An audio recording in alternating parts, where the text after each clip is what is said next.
Magandang hapon. Nakalabas-labas naman tayo ngayon, no? Ilang araw din tayo hindi nakapagmotor dahil lumabas na yung ating baby Agatha. So today is a Sunday. As usual, traffic sa Tagaytay. Pupunta pala tayo ng Mahogany Market.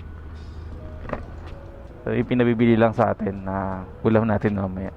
Dadagdag natin sa ulam. Actually, useful naman yung traffic na Sunday, pero ito it's different. Kasi may ginagawa ngayon dito sa Tagaytay na magpapa-traffic for ilang weeks, no? Kasi magagawa yan ng flyover sa Tagaytay. Social, no? Flyover na sa Tagaytay.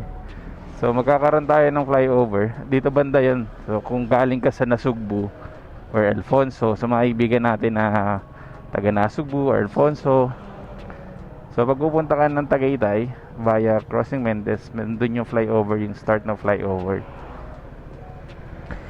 I'm not sure kung kailan yung tapos. Basta nag-start siya kahapon. So sobrang traffic kahapon. Naka 4 wheels kami nun.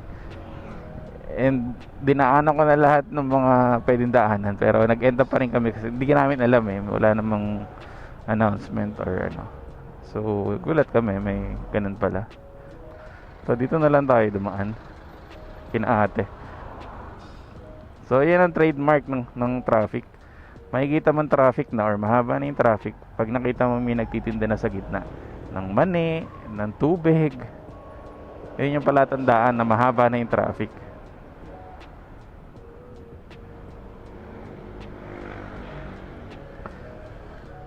Kaya maliit lang yung motor na dala natin, si ADB lang, kasi yun nga kahapon nakita natin na sobrang traffic, mahirapan tayo makapunta sa pupuntahan natin kung naka 4 wheels tayo. Kaya medyo maliit lang na motor. Pag malaki naman yung motor, mahirap din dalhin kasi traffic nga.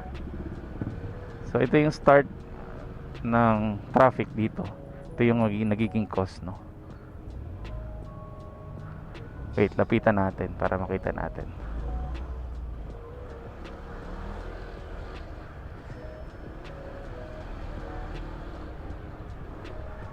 So, see?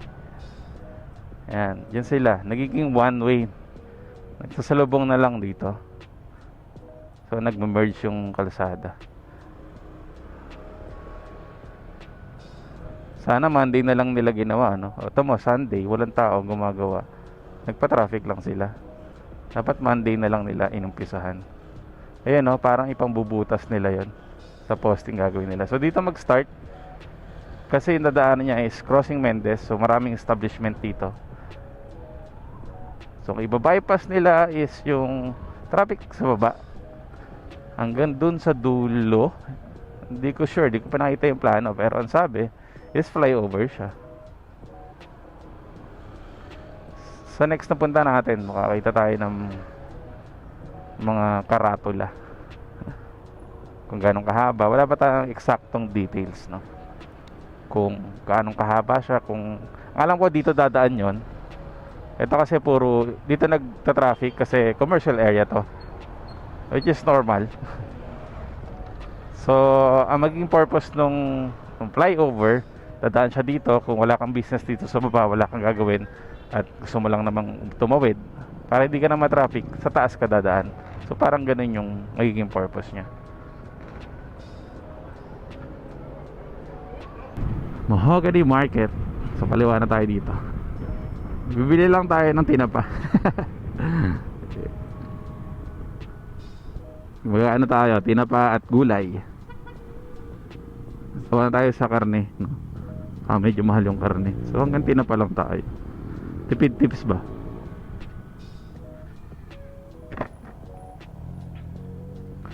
Ang tinapa ay dito sa... Ay dapat pala doon tayo naman. Pwede na rin naman dito. Parking ng motor. Tayo. Sa kabila, sa may karne yung mga tinapa. Hey kuya.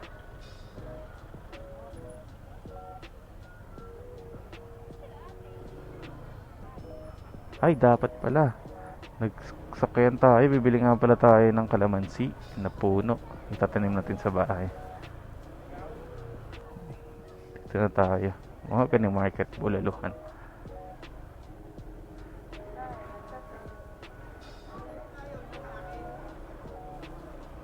So magpa-park lang tayo dito kasi tayo bibili ng karne, tinapa lang.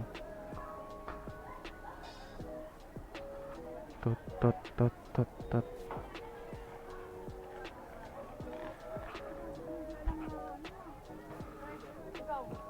Tinapa.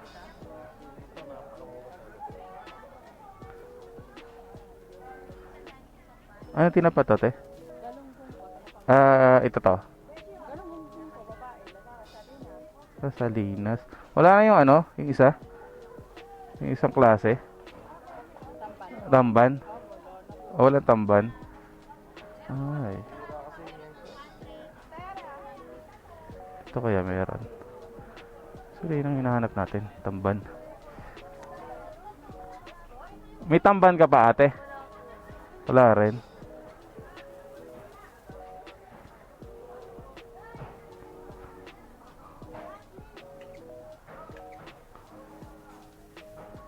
Sige, ito na lang Salinas. Magkano ba yan? 100 lang.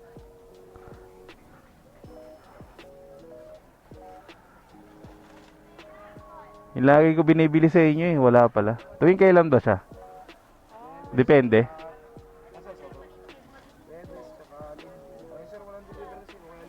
Okay. Dapat pala weekday, no?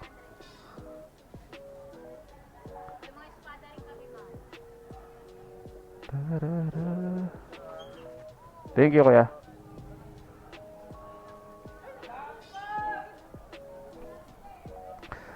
So, tapos na tayo. Isda lang dinahin natin dito.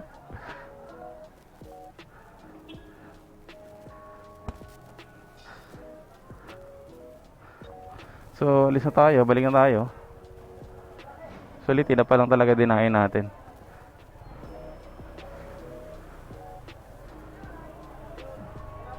Baka sana, kaso baka rayumahin tayo.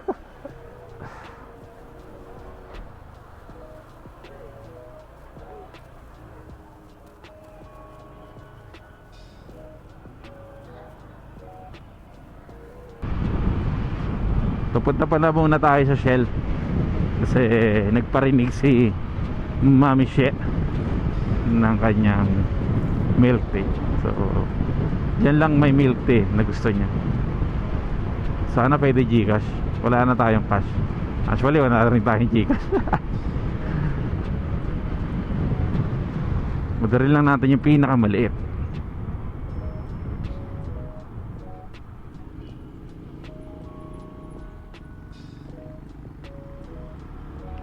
Okay, kayaan.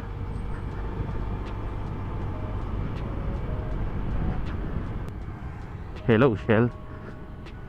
So, dito tayo magpo-park sa dito. Ayun.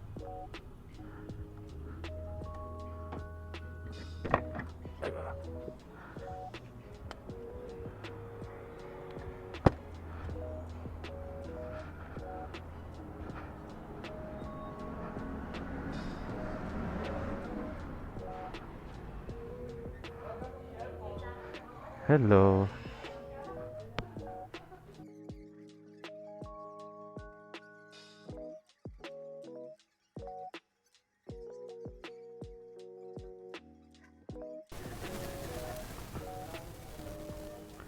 Thank you, kuya.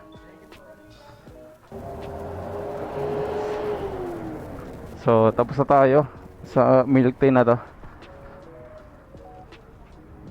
Kailangan ng milk tea. Kasi alam nyo, happy wife, happy life. Kung gusto mong lumigaya, kailangan masaya asawa mo. Tama ba? So paano ko bibitbitin to? Pero nagawa ko naman na siya kahapon. Nung isang araw, pinabili rin tayo ng milk tea.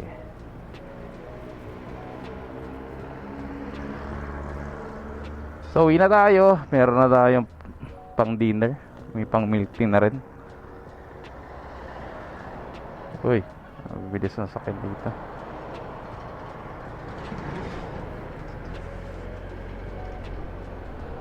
So, check natin kung hanggang saan ang inabot ng traffic. Flyover pa more. Pero maganda siya pag natapos. Tanong, kailan siya matatapos? So, sa hindi familiar, dito lang yan sa may Jollibee. Ito yung gagawing flyover. Dito yung start. So, magbubutas sila dyan ng pang poste. Ayan o. Diba? Start sila kahapon, tapos day off agad ngayon, Sunday. Ang galing. Ang galing. Sana Monday nila nag-start, no? So, heavy traffic na to hanggang makauwi. So, tingnan natin kung sige, idol, fast through ka.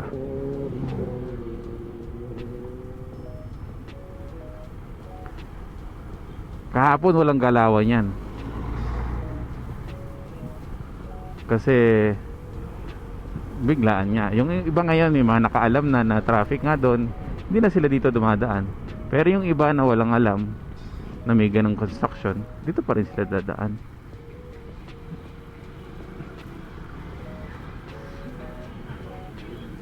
Iyan, mahaba-haba na to.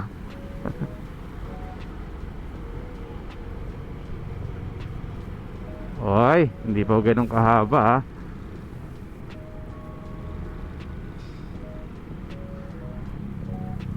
haba na rin. Ito naman yung bottleneck dito. Kasi di pa nasimulan yung daan doon sa kabilang side, Tapos may restaurant pa rito na diyan sila minsan tumitigil para tumingin ng kung may full parking. Haba-haba na rin, diba? So imagine, hindi mo siya alam. Sa long weekend yari. So sa mga pupunta ng etong way na to, kasi papunta to ng Nasugbu, Alfonso. Kung pupunta kayo ng Twin Lakes, dito kayo dadaan. So expect nyo na yung traffic sa long weekend. So magkakaroon tayo ng long weekend.